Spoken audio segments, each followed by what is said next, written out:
Assalamualaikum warahmatullahi wabarakatuh. Kami dari kelompok 7 yang beranggotakan Nafiatul Wahidah, Nulna Amalina, dan Novita Febrianti. Di sini kami akan menerangkan hasil diskusi kami mengenai distance learning. Yang pertama mengenai pengertian distance learning. Distance learning atau pendidikan jarak jauh adalah pendidikan formal berbasis lembaga yang peserta didik dan instrukturnya berada di lokasi terpisah, sehingga memerlukan sistem telekomunikasi interaktif untuk menghubungkan keduanya dan berbagai sumber daya yang diperlukan di dalamnya. Pembelajaran jarak jauh ini terkadang disebut dengan e-learning, yang sistem belajar mengajarnya khusus dirancang dan dilaksanakan dengan jarak jauh yang menggunakan media elektronik.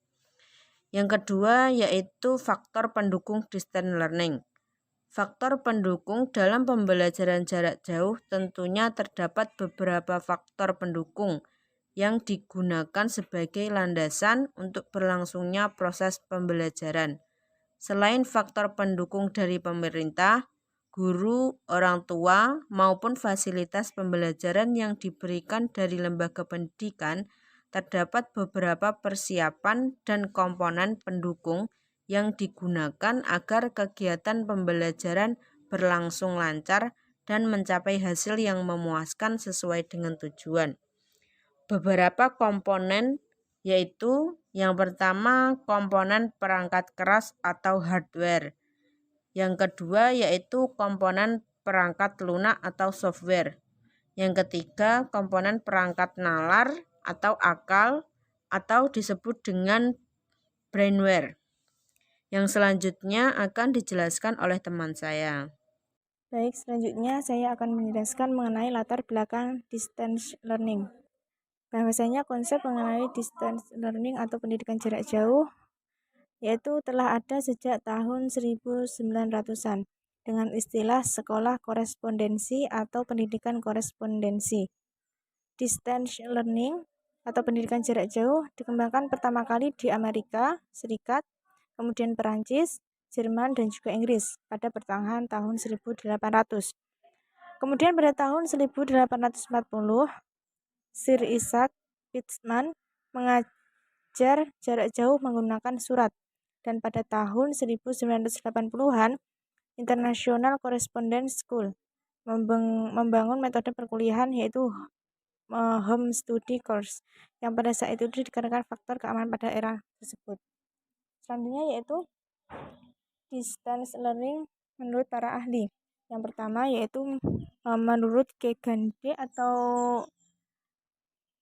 beliau menjelaskan berpendapat mengenai distance learning yaitu merupakan suatu sistem pembelajaran yang menggunakan dua pendekatan secara filosofi dan menggunakan teknologi. Kemudian menurut Greenberg, beliau mendefinisikan pembelajaran jarak jauh sebagai sebuah rencana pengajaran atau pengalaman belajar yang menggunakan spektrum yang luas dari teknologi untuk menjangkau peserta didik di kejauhan dan dirancang untuk mendorong interaksi peserta didik, belajar, dan sertifikasi.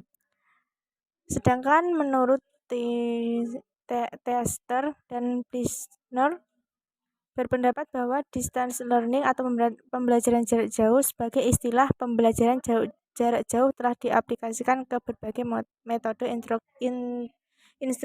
instruksional.